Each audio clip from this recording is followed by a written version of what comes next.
Magandang umaga po sa lahat. Tayo nagbabalik ulit dito sa ating munting channel, ayan, YouTube channel, Samuel Soriano TV29, para mag-discuss ulit ng another coins. At ito po ay ating mga hilig, mangulikta ng mga barya at mga perang papel po.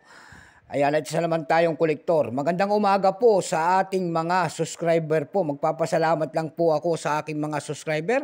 Thank you so much. Maraming salamat din po sa mga sumusuporta dito sa ating munting channel. Lahat po ng senior citizen, mga kolektor at mga numismatis po. Ayan, thank you so much sa inyong lahat. Yun naman pong hindi pa po nakapag-subscribe dito sa aking YouTube channel, anyayahan ko lang sana kahit malaking tulong na po o bagay ang inyong gagawin tulad na pagpindot lamang ng ating subscribe button, like and share para ma-update ko kayo sa mga latest ko pang gagawin mga video po. Maraming salamat din po sa nanonood doon sa ating FB page. Lahat pong Samuel Soriano po, lahat po na nakapalo doon sa aking FB page, thank you so much. Lalong-lalo na yung mga nagsisit ng star sa akin dyan sa aking FB page. Thank you po. Ayan, maraming salamat. Meron naman tayong pag-usapang barya guys at ito po ay 1 peso po ng BSP. Year 1997. Ayan, wala na po yung 7.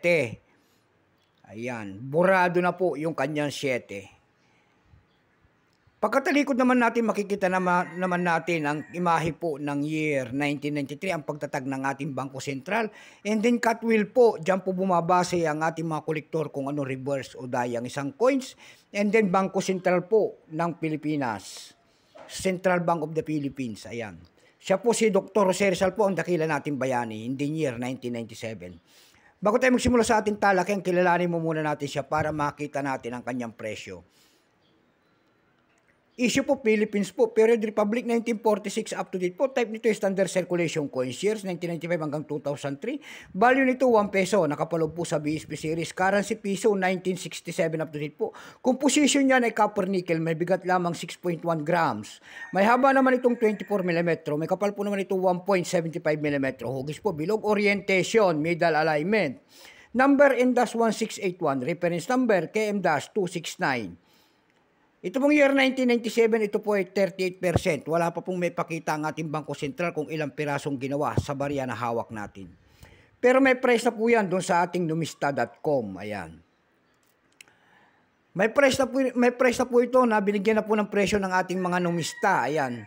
Binigyan na po ng ating mga kolektor ng kanyang presyo. Yung kanyang very fine ay 14, extra fine ay 20, almost uncirculated ay 31. Ang circulated dito ay nagkakahalaga na po ng 58 pesos. Dakot naman tayo sa mga presyo nito sa mga online selling. Doon sa ating eb.com na platform po, mayroon tayong nakita nagbebenta doon ng $11.95. Nasundan po ito ng $3.84. Yung pinakamalit po ay $2.84. Dako naman tayo sa Carousel PH. Sa Carousel PH naman po, ang seller po si Alana Malik. Ayan. Binibenta niya po doon yung year 1997 niya doon ng 5,000 pesos. Ayan. Sinasabi niya na rare coins daw ng 1997. Ayan. Siya lang po ang nagsabi niyan. Pero ito po sa ating palagay po ay common po nito. Common pa. Kasi nga yung mga semi-hard to find dito ay semi-hard to find po ay year 2006. Ayan. Ang hard to find po rito ay year 2005. Ayan, ang alam ko ang kanyang mahal ay year 2005, semi-hard to find. Pero meron na rin tayo nakita doon nagbebenta nito ng 500 pesos and then 550 pesos. Ayan lamang po ang ating may babahaging kanyang presyo. Keep safe po sa lahat and God bless.